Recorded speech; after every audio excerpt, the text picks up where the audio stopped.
A ver, bebés. Estoy tratando de hacerlo con la compu y no me funcionó, entonces, bueno, estoy haciendo con el teléfono, con las imitaciones del teléfono que ya te comenté. Bueno, ya nosotros tenemos un poquito más de experiencia, Sí, porque hemos pasado por todos estos dramas que significa hacer esto por la red. sí, sí. Claro, entonces no tengo entrenamiento, lo reconozco. Entonces, me cuesta un poquito, pero Bueno, sí, porque el teléfono tiene otra configuración, pero bueno, ya lo salvamos. sí, bueno, mira, faltan unos minuticos, faltan unos 5 minutos. Ajá. No sé si, bueno, vamos a esperar que la gente se conecte, ¿no? Lo que quería era tener verificar eh, que todo estaba bien Ajá. y bueno, chévere. Bueno. Ujú. Eh, bueno, vamos a empezar ya que estamos acá Sí, sí, me parece bien porque y que las personas... no vaya a haber ningún contratiempo. ¿Cómo? Por si acaso uno no se puede No, conectar. verdad, ya, Ya se conectó. excelente, excelente. Ya que estamos acá, pues vamos a empezar y vamos a darle unos minuticos a la gente para que vayan llegando, ¿te parece? Está bien.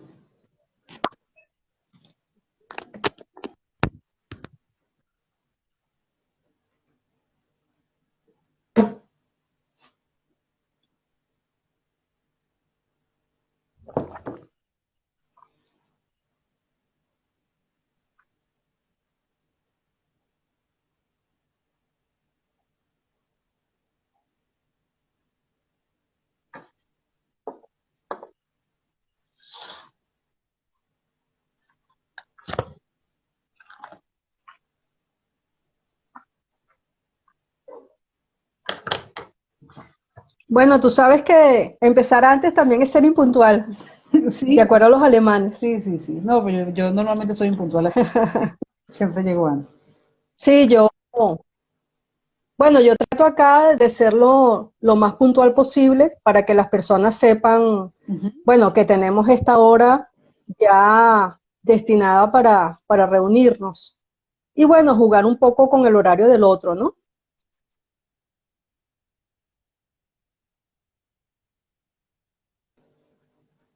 Ajá, muy bien.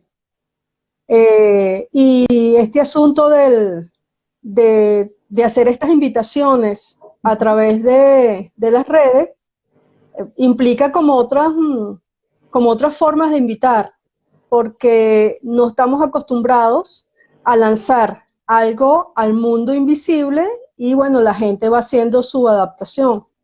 Por ejemplo, en el caso mío, yo trato de llevar un cronograma Ujú. de las cosas que me interesan, pero honestamente no siempre lo cumplo porque todavía tengo en mi sistema una invitación en mi correo. Ok. Es decir, es como cambiar la forma de organizarse, en fin, que implica una adaptación. Sí, sí, aquí estoy, bueno, recibiendo Una, por una por el adaptación. computador otras cosas y entonces, bueno, estoy ahí.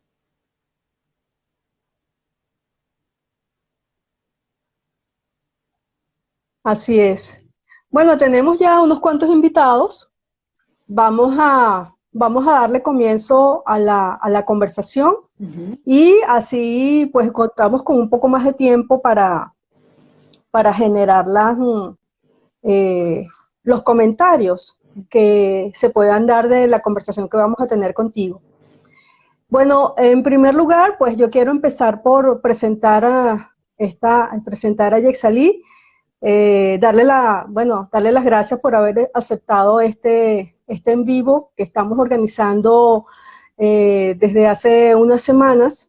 Esto nos ha tomado un tiempo, una organización y una logística que no habíamos sabido cómo llevar a cabo. Pero poco a poco hemos ido aprendiendo. Ayer, por ejemplo, ya tenemos el canal de YouTube, entonces tenemos la planificación de incorporar.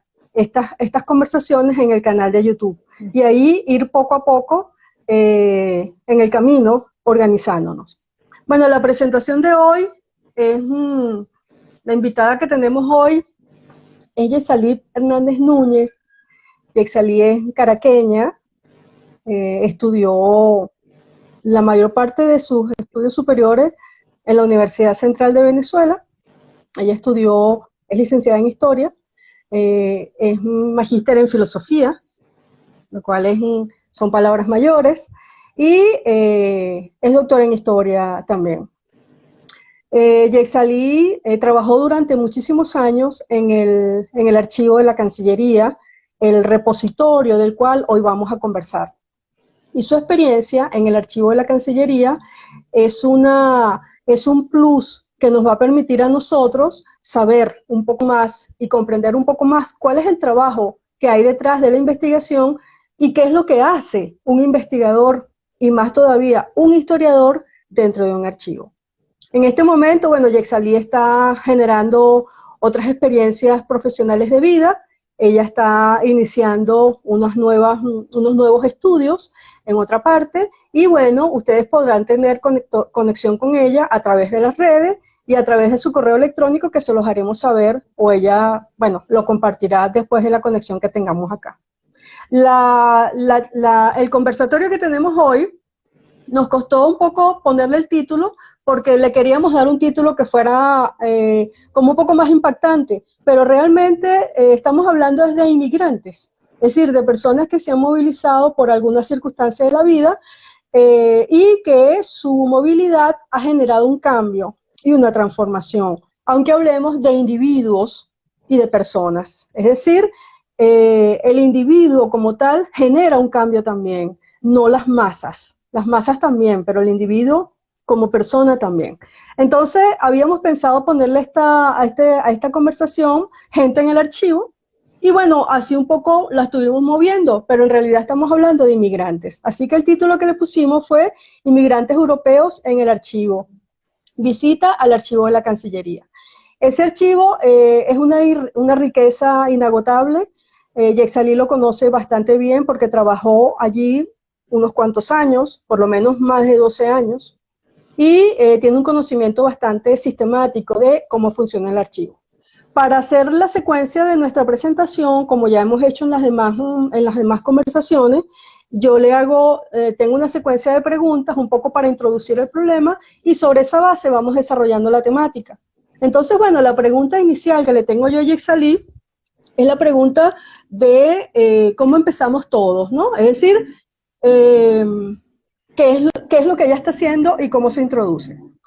Ayer Yexalí, antes de ayer, porque hoy es 11, 9 de junio, fue el Día Mundial de los Archivos y corrió por la red una pregunta muy provocadora. Era la función social del archivo. Como el papel no habla por sí solo, sino que somos nosotros quienes hacemos que el papel hable, vale la pena preguntarse sobre la función que cumple un investigador que ha trabajado en un archivo y sobre todo cómo lo ha ordenado y lo ha clasificado. En el caso tuyo, que trabajaste durante tantos años en ese archivo, para comenzar nosotros queremos saber qué es lo que es ese archivo, cómo está organizado, qué es lo que tiene y qué potencialidad hay para analizar, lo que después vamos a ir con más detalle, todos esos perfiles, lo que tiene que ver con los perfiles oficiales, pero que nos sirven a nosotros para analizar a las individualidades que están en el trasiego de la inmigración. Bueno, ahí están involucradas muchas preguntas, ¿no? O muchas reflexiones. La primera, bueno, es que la función social del archivo pasa por lo menos dos asuntos, ¿no? El archivo que desde adentro hacia afuera y el archivo cuando tú cuando lo consultas y haces público lo que se conoce, ¿no? Entonces, creo que el trabajo de organizarlo te lleva a conocer lo que el público normalmente no tiene acceso, ¿no? Entonces, en ese sentido puede ser un privilegio. Bueno, si tenemos en cuenta que que los archivos son la memoria de los pueblos, de los países, bueno, y que cada archivo tiene, de acuerdo a la documentación que resguarda unas características, te podría decir que el archivo de Cancillería tiene toda la historia de las relaciones internacionales de Venezuela con el mundo entero, ¿no? Y esto lo hace muy rico por el tipo de información que hay en el repositorio. Pues es un archivo muy grande porque comienza en 1819 hasta 1990. No sé si en este momento se puede consultar esos años, pero ese es el rango que tiene. Y él está clasificado geográfica y cronológicamente. Pero además de eso tiene varias direcciones. La más grande es el archivo antiguo, que es de 1919 a 1920, y luego vienen como direcciones que traducen un poco cómo fue la conformación de la institución, de la Cancillería en este caso, o sea, qué direcciones, cómo se fue desarrollando la institución. Si primero fue, por ejemplo, la dirección de gabinete, después fue la dirección de protocolo, después fue la dirección de política internacional, y cada una de esas direcciones tiene un perfil o un tipo de información que todos se relacionan con las relaciones internacionales, pero te guarda, por ejemplo, protocolo, tiene que ver con todos los eventos oficiales que tienen que ver con el intercambio entre uno o dos países o a nivel multilateral no, que son muchos países.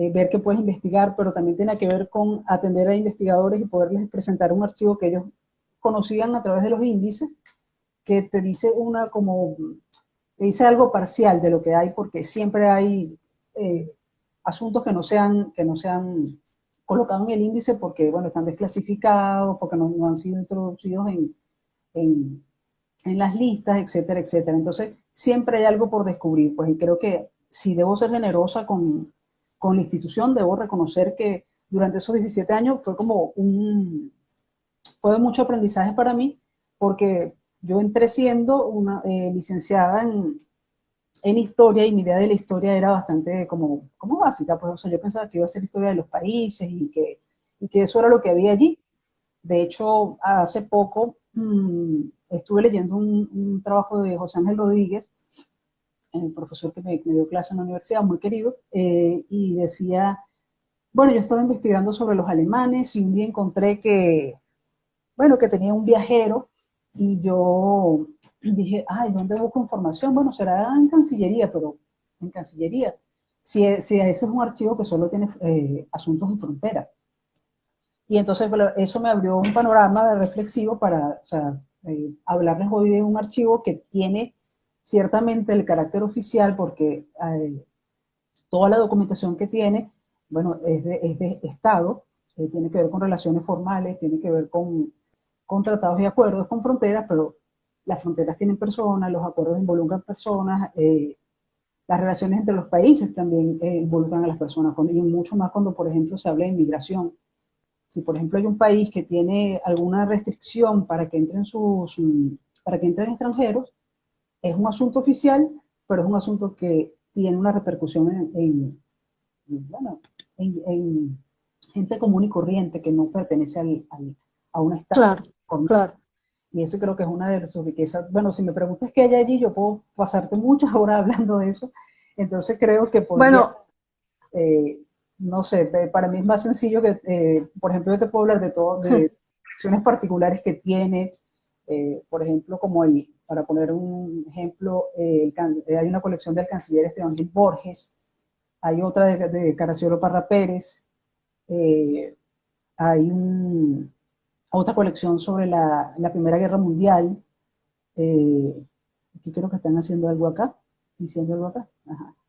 Sí, bueno, hay una sección de indígena, bueno, de acuerdo a lo que está diciendo Fidel, se llama, Así es, aquí lo estoy leyendo, justamente lo de Polo Acuña, que trabajó allí, los Guayú. sí, entonces, claro, no son relaciones políticas nada más lo que ahí vas a encontrar, sino que hay intercambio comercial, hay inmigrantes, hay Ujú. reclamaciones extranjeras desde los estados y desde las personas, que es un poco lo que yo investigué en el último tiempo que estuve allí. Eh, Hay, por ejemplo, personajes que le dan como una vuelta al trabajo del servicio exterior muy particular porque tienen, bueno, mezclan, por ejemplo, los asuntos personales con la función pública y entonces te genera un tipo de información que tú piensas que no vas a conseguir y eso lo puedes conseguir en los informes. Entonces, bueno, de manera que es un archivo que tiene mapas, es un archivo que tiene, por ejemplo, toda la colección de Casa Amarilla, de cuando se construyó, porque fue una cárcel en algún momento, los planos, los calabozos que ve allí, fotografías, hay una cantidad de, entonces puedes conseguir personas, países, tratados, acuerdos, fronteras, y bueno. Ahora vamos a ir a una sección muy específica que es la parte de la inmigración, Uh -huh. que entiendo que es una sección clave dentro del archivo, ¿no? Entonces, bueno, dentro de esa función social y de esos relatos que a nosotros nos interesa poder recuperar de esos anonimatos y en esa fuente, esa función, es decir, para recuperar del anonimato, por ejemplo, esa vida cotidiana de los italianos y de los checoslovacos, que es de lo que vamos a hablar ahora en más detalle, ¿cómo te topaste con ellos? ¿Cómo descubriste esa sección? Porque tienes una clasificación bastante grande, sobre todo de italianos, y la cotidianidad que tenían con el Estado, por ejemplo, cuando se les perdía una mula, o cuando tenían que pasar de un estado a otro, que tenían que pedirle permiso al gobernador, qué sé yo, en 1890. Y estamos hablando de italianos, y ni se diga de los checoslovacos cuando están haciendo sus solicitudes de visa, ¿no? Entonces, un poco para introducir esa sección tan rica que tiene de inmigración, ¿cómo conseguiste, cómo te topaste con los italianos y con los checoslovacos?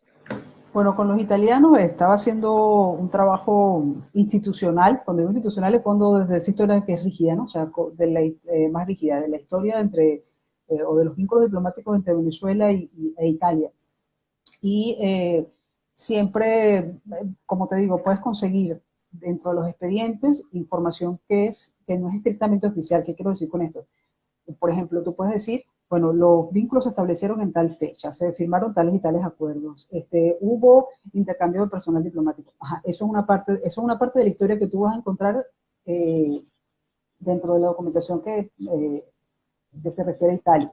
Pero estos documentos o estas experiencias de las que tú estás hablando, yo las encontré dentro de la sección Italia, pertenecen al archivo antiguo y a otras direcciones, que es la Dirección de Política Internacional, y están vinculados con un tema bastante emblemático de las relaciones internacionales, que son las reclamaciones extranjeras. Las reclamaciones extranjeras normalmente es el Estado que reclama a otro, por ejemplo, el pago de deudas o algún otro inconveniente. Pero ahí encontré que habían reclamaciones de personas naturales, por llamarlo de alguna manera, ¿no?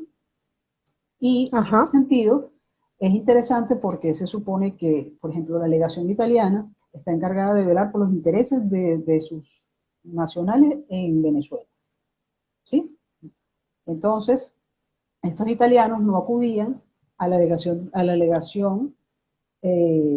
a hacer los reclamos, sino que iban ellos directamente. Entonces, claro, para quien no sabe nada del tema, y para que más o menos se entienda, lo que hay ahí son expedientes de italianos que reclaman a las autoridades extranjeras distintos abusos, que puede ser el robo de una mula, que puede ser, por ejemplo, la construcción de alguna obra civil que pase por alguna hacienda, propiedad de algún italiano, y cree daños en la propiedad y no haya quien responda, puede ser arrestos arbitrarios, puede ser riñas y una cantidad de temáticas cotidianas, pues, o sea, de la vida de la gente, pues, o sea, golpizas, ese tipo de cosas. Pero Ajá. lo interesante de eso es que eso te da un perfil del inmigrante, porque ellos van diciendo, yo tengo tantos años en el país, tengo tantos hijos. Por ejemplo, hay un caso de un señor que tiene, un italiano que tiene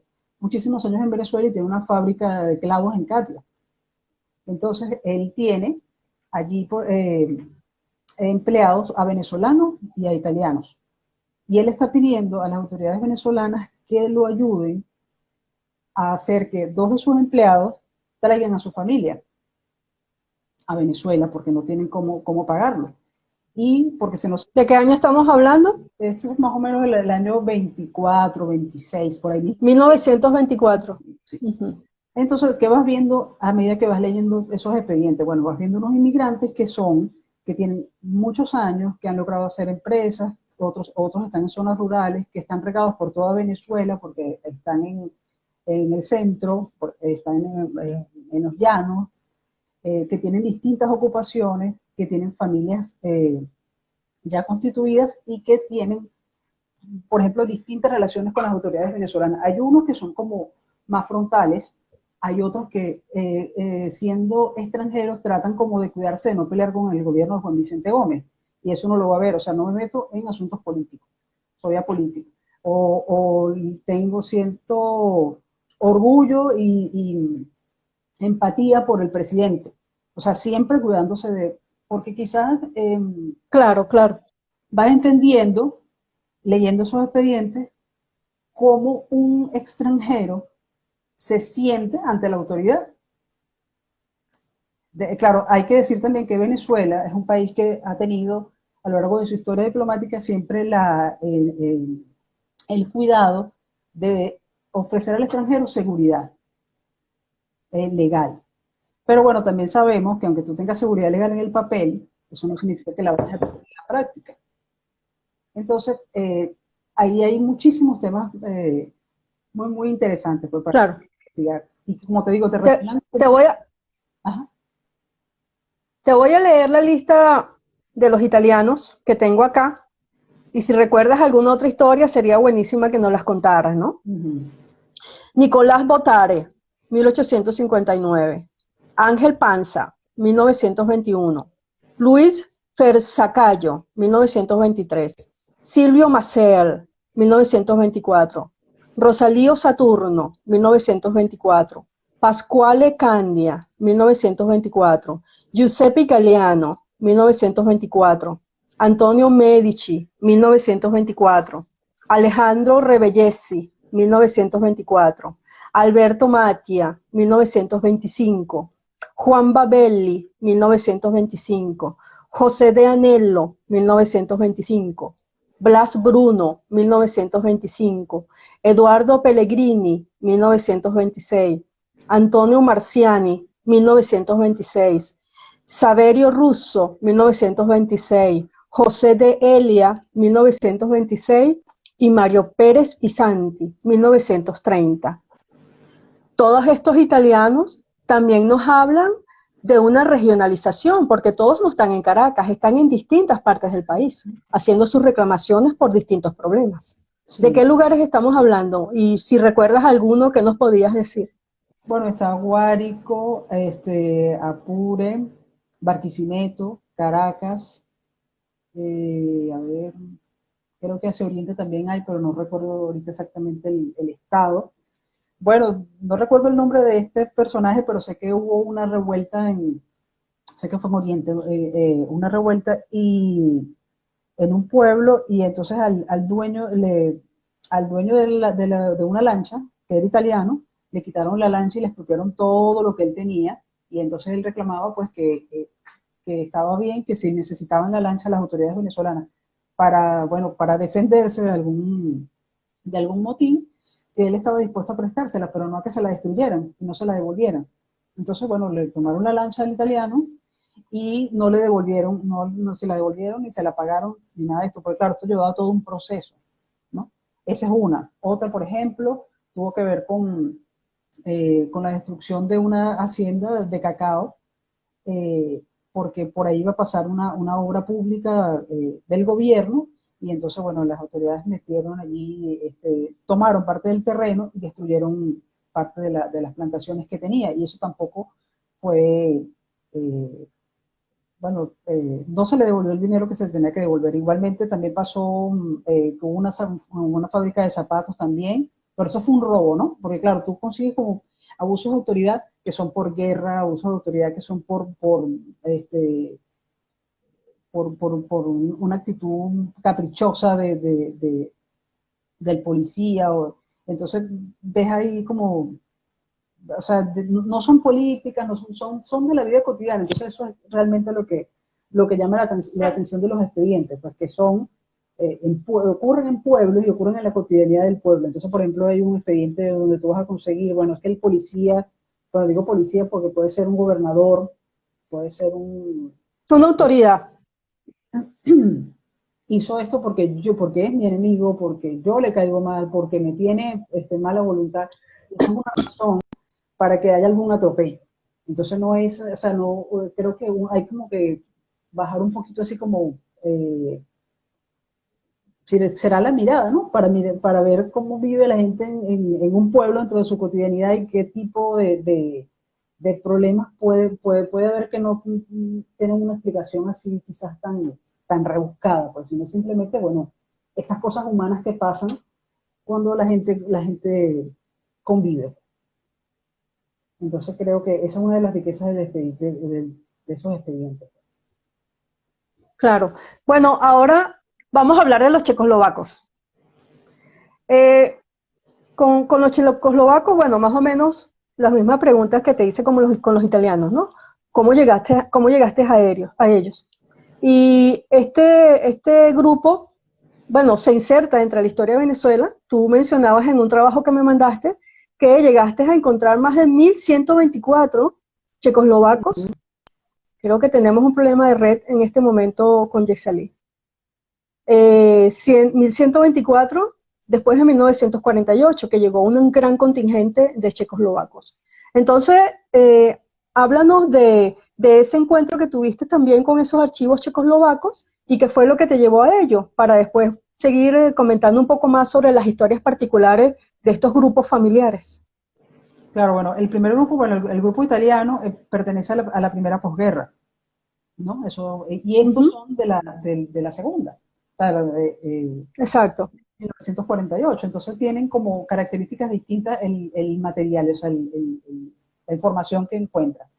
Esto que te dije, o sea, comparándolo un poco con los italianos, los checoslovacos los encontré en el archivo fotográfico, que es una parte importante Ajá, de las colecciones que claro.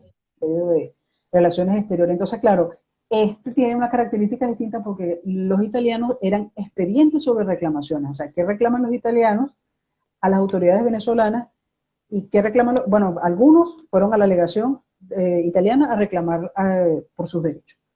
Pero aquí en los checoslovacos es completamente diferente porque son cartas de solicitud de visa.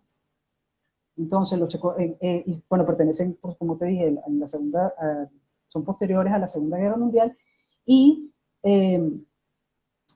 como pertenecen al archivo fotográfico, lo que encuentras primero allí es la foto del pasaporte, vas a encontrar la foto familiar, porque el pasaporte se hacía, o sea, podía haber 3 personas en un solo pasaporte, una hija, un matrimonio, etcétera, etcétera, y vas a conseguir también allí la carta donde ellos se presentan ante Venezuela, pues, y dicen cuáles son las razones por las que ellos podrían ser un inmigrante ejemplar. ¿Por qué tomarlo? Pues? Porque no sienten, o sea, necesitan el permiso de la visa. Entonces, bueno, lo que encontré allí fueron las cartas que ellos enviaron al gobierno de Venezuela. Y entonces lo que hice fue agrupar de acuerdo a características, a características distintas. Por ejemplo, había una familia que era 2 niñas y la madre, ¿no? Y la madre había estado en un campo de concentración. Entonces ella hablaba de todo lo que ella había sufrido y que, por ejemplo, quería tener una vida como tranquila después de tanto sufrimiento. Entonces, bueno, esa era ella, o sea, todos tienen en común querer iniciar, que es común a todo proceso de salida del país, ¿no? Hay otro, Exacto. Y allí hay, y ahí había una violencia. Es decir, la guerra fue una de las motivaciones que generó esa movilidad. Claro. Hay otros, por ejemplo, que son hombres que son como más bohemios y tienen como la idea de montar negocios, de querer hacer, hay uno que incluso habla como 5 idiomas, es un hombre joven, dice que tiene un hermano que trabaja aquí digo aquí en Venezuela, bueno, en Venezuela, en petróleo, entonces que ya tiene un vínculo para, o sea, poder establecerse. Hay otras que son amas de casa y que todos piden o todos tienen en común el no querer vivir en guerra, ¿no? Entonces ven en Venezuela un país próspero que les pueda permitir trabajar, emprender un negocio, y bueno, hay amas de casa, hay arquitectos que ofrecen sus servicios para la universidad, para las universidades, eh, y para cualquier obra que el gobierno desee desarrollar. Y bueno, ves distintos perfiles, puede ser como puedes ver una ama de casa. Y lo Voy interesante. a, voy a leer los nombres que tengo para continuar con esos perfiles y esas particularidades, a ver de cuál nos puedes hablar.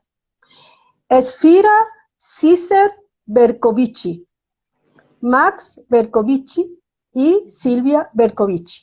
Eso es un grupo familiar. Iván Haltman, José Spacek, Otto Sebek, Marie Sepkova Gilavova, esposa de Otto Sebek, otro grupo familiar. Lili Skutevska y su hija Ana Skutevska.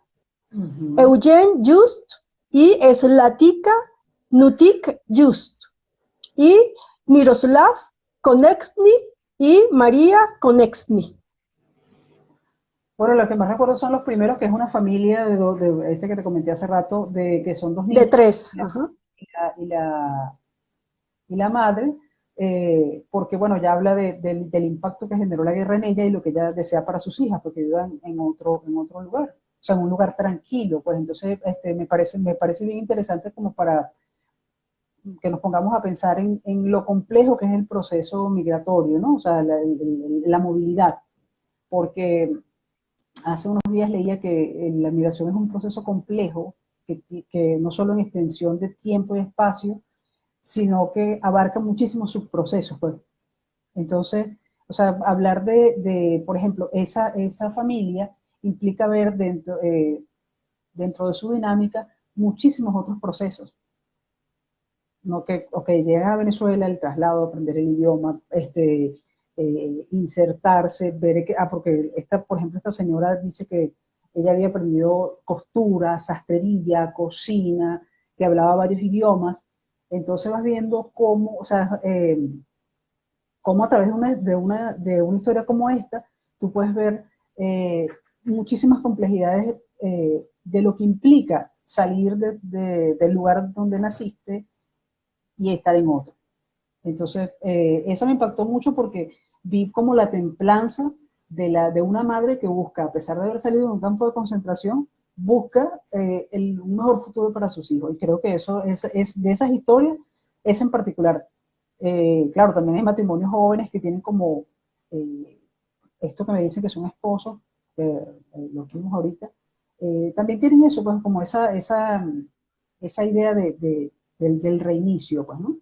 Entonces, en ese sentido, son parecidas en cuanto a motivaciones, pero a mí particularmente, o sea, si tuviera que escoger una que me parece que es emblemática de todo ese grupo, es esa señora que saliendo del campo de concentración va con sus hijas bueno, a Venezuela.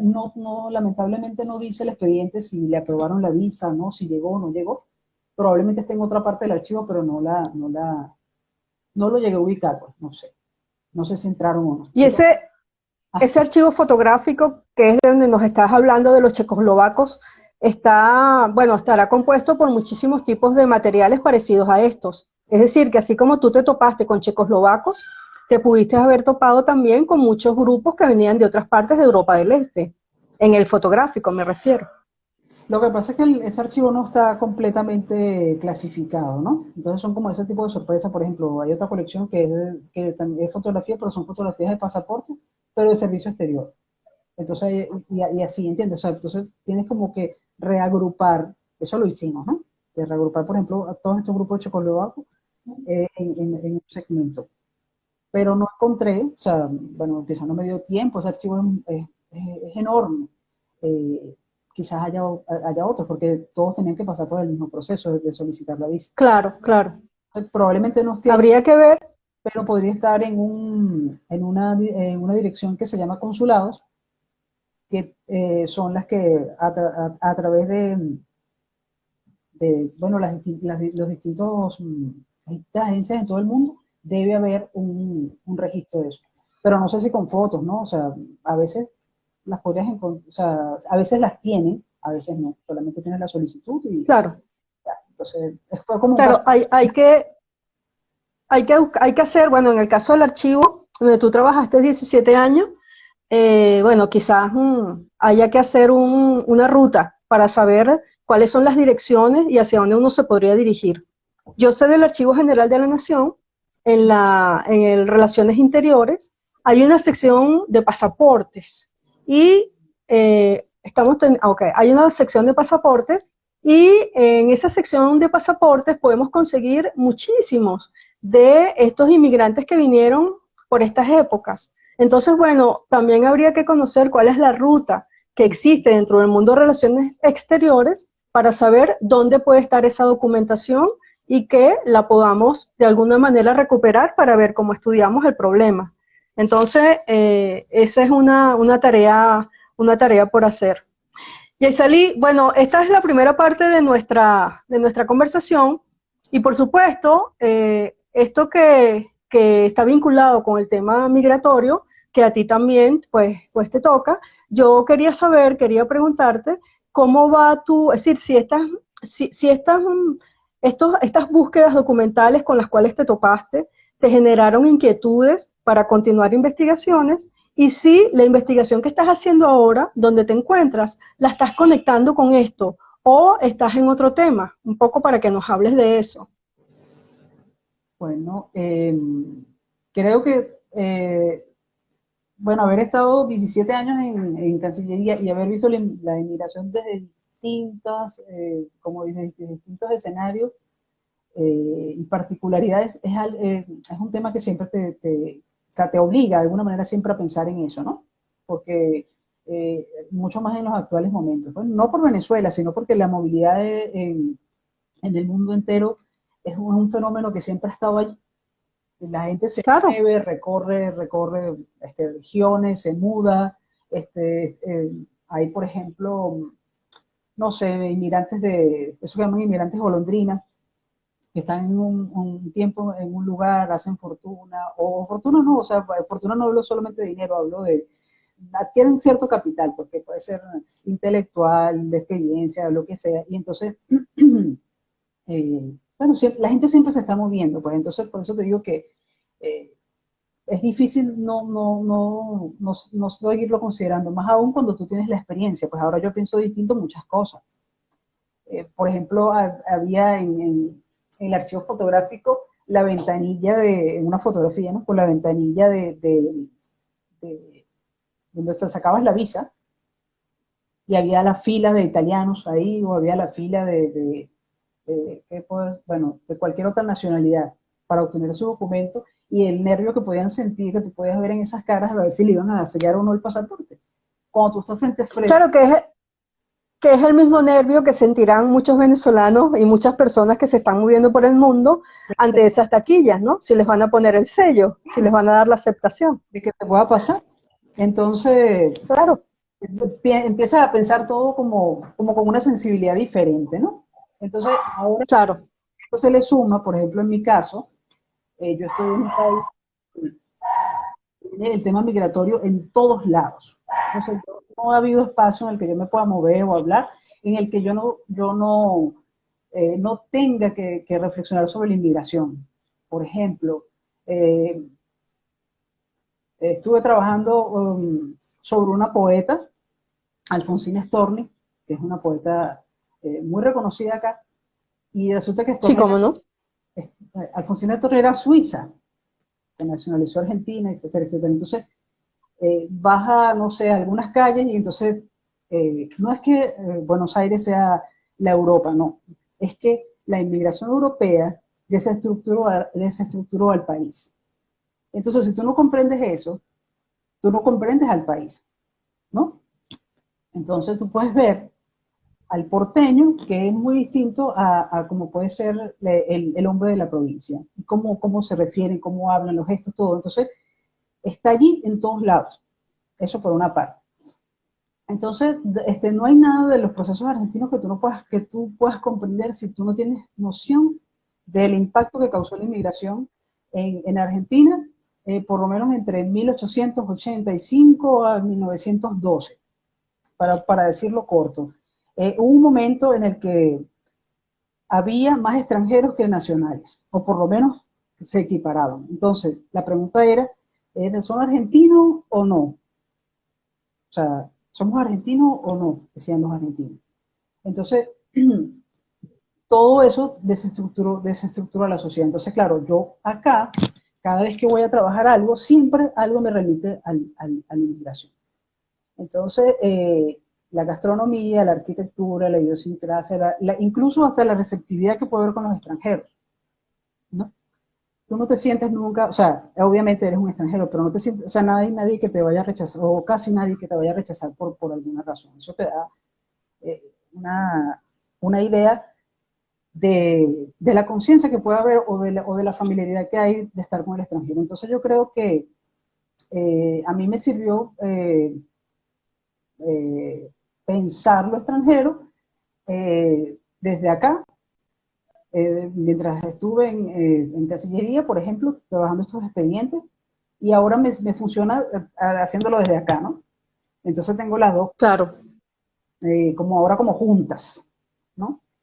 Bueno, por ejemplo, he estado vinculada con un programa que se llama, es el programa de estudios sobre la comunidad británica en América Latina, y bueno, ellos están haciendo trabajos bastante interesantes sobre cómo la comunidad británica se ha movido dentro de la Argentina, ¿no? Y bueno, evidentemente yo soy la que menos tiene que aportar porque yo no conozco nada de la comunidad británica aquí en Argentina, pero aprendo mucho. Yo voy al programa y lo que voy es como anotando, o sea, que todas las particularidades que tiene esa presencia aquí en Argentina, y voy pensando cómo reconstruirla, voy pensando qué metodología puedo usar, voy a ir tratando de tejer como mi propia red, ¿no? Pero claro, bueno, también investigo otras cosas, pero lo que te quiero decir con esto, bueno, para responder a tu pregunta es que casi cualquier tema que tú vayas a trabajar acá, tiene que pasar por ahí. Si fuese un tema actual, como por ejemplo trabajar sobre la figura de Perón, tienes que, por ejemplo, entender que una descalificación que se le hacía era que tenía sangre indígena. Pero bueno, independientemente de que sea cierto, no creo que no lo es, todavía no lo sé. Ahí puedes ver, ¿no? O sea, no tenía ese componente puro extranjero que lo podía hacer un argentino, de verdad. Entonces, como que ser argentino es ser extranjero. No sé si se entiende, pero es un poquito más. Claro, un asunto de nacionalismo, ¿no? Una exacerbación de un nacionalismo, me imagino. Sí, pero un nacionalismo que se alimenta de lo extranjero. Exacto. Entonces es particular, es muy particular. Pero bueno, actualmente no estoy investigando directamente sobre inmigrantes acá. Como te digo, siempre me tengo que referir a eso por otra razón, por considerarlo. Pero el proyecto que estoy llevando ahorita a cabo no se relaciona exactamente con esto, ¿no? Pero está bien, Ok, porque igual. va por allí. Mira, Yaxali, en cuanto a esa maleta simbólica que se lleva todo viajero, ¿m? En el caso tuyo, podríamos tener, es decir, se podría pensar de esa experiencia que tú te llevaste de los archivos venezolanos y todo lo que te quedó dando vuelta y que todavía te da vuelta, se podría pensar, por ejemplo, en un estudio comparativo entre ese proceso migratorio que vivió Venezuela, que está por estudiarse, y ese proceso migratorio que vivió, por ejemplo, Argentina, que se ha estudiado tanto. Es decir, tú podrías ser un puente entre en esa posibilidad de estudio. Todo esto es un poco para capitalizar lo que tú llevas y lo que tú tienes, que ahora allí podría tener un mayor producto en términos de investigaciones. Hablo pues de tu trabajo como investigadora y como historiadora. Claro, o sea, bueno, hacer un trabajo comparativo que integre las experiencias de Argentina y Venezuela sería bien interesante porque, por ejemplo, una diferencia rotunda y que es interesante entre uno y otro proceso es que en Venezuela el extranjero se integró, se asimiló. Eso no significa que no haya eh, aportado nada a la sociedad y no significa tampoco que no haya dejado influencia en la sociedad, pero el porcentaje de asimilación es mayor. Y aquí, en los procesos migratorios, por lo menos de esa fecha que te mencioné hace un rato, no hay esa asimilación, sino que hay una desestructuración de la sociedad que ya había. Porque digo desestructuración, no sé si se entiende, pero con la... Exactamente, ¿qué significa desestructuración? ¿Cómo lo explicas? ¿Cómo se desestructura esa sociedad con la llegada del inmigrante italiano? Bueno, no diría, no solo, claro, ese es otro asunto, no solo es la inmigración italiana, sino es la inmigración italiana, española, británica, eh, y de otras nacionalidades. Pues. ¿Por qué esa estructura de la sociedad argentina? Bueno, la desestructura porque eh, socialmente, porque a partir de allí surge, por ejemplo, la clase media, que no, o sea, los patrones eran clase baja y clase alta y clase baja. Y entonces, Ajá. por ejemplo, europeos que tienen ideas socialistas, anarquistas, entonces, por ejemplo, comienzan a trabajar en las fábricas y alimentan en el obrero la conciencia social, y ahí también, además de por las reivindicaciones sociales, comienza a haber protestas, y entonces ya el orden que estaba ya no es, o por ejemplo, pues, cuestiones como esta, se habla un idioma distinto al español, porque los extranjeros, por ejemplo, tienen sus periódicos en francés, sus periódicos ingleses, sus periódicos italianos, entonces hay como que una sociedad, no, hay muchas sociedades, perdón, dentro de la sociedad argentina. Entonces por eso la desestructura, porque no es español, y tampoco es un solo idioma, sino que son muchos idiomas. Entonces por eso, eh, bueno, esto pasa más que todo en Buenos Aires, Rosario, y bueno, se va extendiendo a todo el país, pero fundamentalmente en Buenos Aires.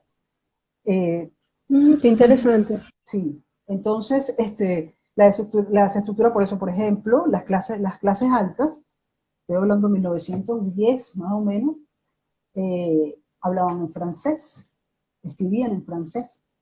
Entonces, hablar en español era cosa como de segunda categoría.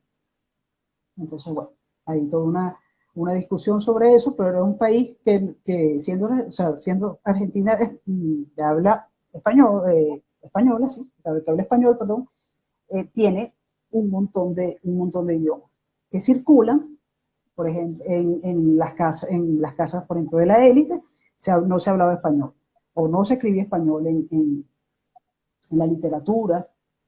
Había, por ejemplo, colegios para niños, en los que se hablaban inglés, francés, italiano, etc.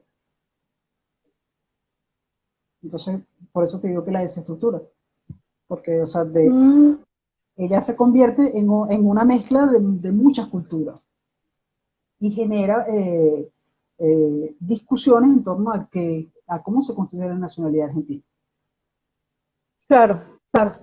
Estoy pensando en los grupos sociales, por ejemplo, inmigrantes que llegaron a Venezuela. Mm. Sabemos de algunos, en el caso español, que es el que más se conoce, bueno, y el italiano también, sabemos que había una grave crisis económica, no solamente por la guerra, sino también por las condiciones históricas mismas de las zonas de donde ellos procedían. Entonces, por ejemplo, hablar de los gallegos, hablar de los canarios, o hablar de incluso los andaluces, para el caso de la inmigración de Venezuela, es hablar de un tipo de inmigrante con unas características. En esencia, pues labradores de la tierra, que era lo que pedían las leyes de inmigración, por lo menos para el siglo XX. Pero claro, escuchándote, siempre me da la impresión de que nuestra historia no está suficientemente estudiada. Entonces, ¿quién sabe si muchísimos grupos que también trajeron anarquistas y trajeron otro tipo de gente con otro tipo de formación son justamente lo que no hemos estudiado? Y nos hemos quedado con una idea de la inmigración desde la pobreza, cuando hay una inmigración diversa, variada, que lo que necesitamos es estudiarla. Eso es lo que creo de lo que tú me estás diciendo, es decir, es la reflexión que me genera, Sí, probablemente. Hablando desde Venezuela. Porque, por ejemplo, artistas, aquí se construyó en Buenos Aires un modelo francés, y los arquitectos, bueno, en Venezuela igual, me imagino que, no sé, en la época de Guzmán Blanco, probablemente haya sucedido, pero no estoy lo suficientemente estudiado, no sé, o sea, lo desconozco, pero o sea, este proceso fue tan diverso y te permite pensar en tantas variables que, bueno, por ejemplo, pensar cómo hacía un extranjero para comunicarse los primeros días que estaba allí. Recuerdo un amigo tuyo que me dijiste, nunca habló español y se comunicaba, que era zapatero, no recuerdo, Ali. ¿Cómo no? ¿Cómo no? Eh, Y llegó, el día que llegó, sus hermanos, era un sirio, un amigo sirio, el día siguiente que llegó, que tenía 18 años, sus hermanos lo que hicieron fue darle la maleta con los instrumentos y él empezó a andar por los edificios diciendo zapatero. Hablaba árabe y aprendió a decir zapatero en los edificios. Entonces, claro, son cuestiones que tú dices, oye, aquí hay mucho de donde tenemos que cortar, ¿no? Y analizar para poder entender esa inserción de ese individuo que se mueve y cómo es que se inserta en el lugar donde llega. Tengo la impresión de que tenemos muchas ideas preconcebidas que tenemos que revisar en cuanto a eso. Esa es la sensación que yo tengo. sí, sí, pues probablemente la inmigración tenga como, digo, en Venezuela tenga como algún estereotipo, ¿no? O sea, el portugués que hizo la boda. Así es. Eh, Hay también mucha xenofobia, ¿eh? Por no hablar de racismo, que sabemos que es un problema que está ahorita montado en la palestra del mundo, por lo menos de las redes. sí, sí, claro. Ella y Salí, bueno, redondeando, una última pregunta que te quiero hacer también para las personas que nos están escuchando, tiene que ver con esa función social, la función social que tenemos nosotros como investigadores, ¿no? Ahora, esa función social, es decir, ¿se ha modificado ahora que estás en otro sitio o tú sigues pensando en la función social de un investigador en el lugar que esté? Bueno, yo creo que cambiar el lugar de residencia no es, o sea, no te cambia, o sea, ni la vocación ni las ganas de seguir pensando, sino que más bien lo que hace es como alimentarte la curiosidad por cosas que desconoces, ¿no? Yo, por ejemplo, me encuentro estudiando y yo digo, es que yo siento que acabo de salir de la licenciatura y vuelvo otra vez, pero lo hago desde, ¿cómo te digo? Es como muy diferente para mí, porque antes, por ejemplo, me preocupaba una nota, no es que ahora lo haga eh, eh, sin interés, pero tengo más interés en el proceso, ¿no? O sea, en irme dando cuenta cómo puedo pensar de una forma que enriquezca mi trabajo. Eso por una parte. Por otra parte, creo que la función social siempre la tienes cada vez que tú, por ejemplo, te paras en algún sitio y, bueno, por tu acento revelas de dónde eres y la gente te hace preguntas. Por ejemplo, yo me di cuenta en estas reuniones MIT que se hacen en la universidad, eh, yo no hablo de política nunca, nunca, nunca. O sea, en esos espacios, sino que espero alguna pregunta, si surge. Y ellos tienen, por ejemplo, mucha delicadeza a preguntarte de ciertas cosas. Entonces te vas dando cuenta que el ombligo del mundo no es, no es tu país, sino que hay muchas cosas que como que considerar, ¿no? Para reflexionar sobre tu oficio, para reflexionar cómo lo puedes hacer, no decir que mejor, pero que lo puedas alimentar. Y bueno, creo que la función social no cambia, siempre te va a preocupar eh, eh, por ejemplo, cuando te paras y te digo que tienes que hablar de Venezuela, lo haces de las cosas más, eh, las que nutren, pues, las que pueden nutrir, las que pueden hacer. Por ejemplo, a mí me ha dado placer recomendar trabajos de investigadores que conozco en Venezuela, que pueden aportar a los estudios de acá, y lo hago, o sea, bueno, porque conozco a los investigadores, porque sé que los trabajos son así. Entonces creo que también es una forma de cumplir tu función social sin dejar de ser una historiadora venezolana y sin dejar de aprender de los argentinos o de cualquier otra nacionalidad donde estés. Y bueno, para mí eso no ha cambiado, pues simplemente es como que me mudé de lugar y tengo otras cosas, pues. O sea, tengo como otro balcón desde donde mirar, pero no siento que haya cambiado. O sea, probablemente los temas, algunas cosas que, por ejemplo, ahora siempre me surge la pregunta de, bueno, ¿por qué hacer estudios comparativos que serían bastante interesantes de distintos eh, temas? Y bueno, allí voy, pues ahora yo no siento que haya cambiado.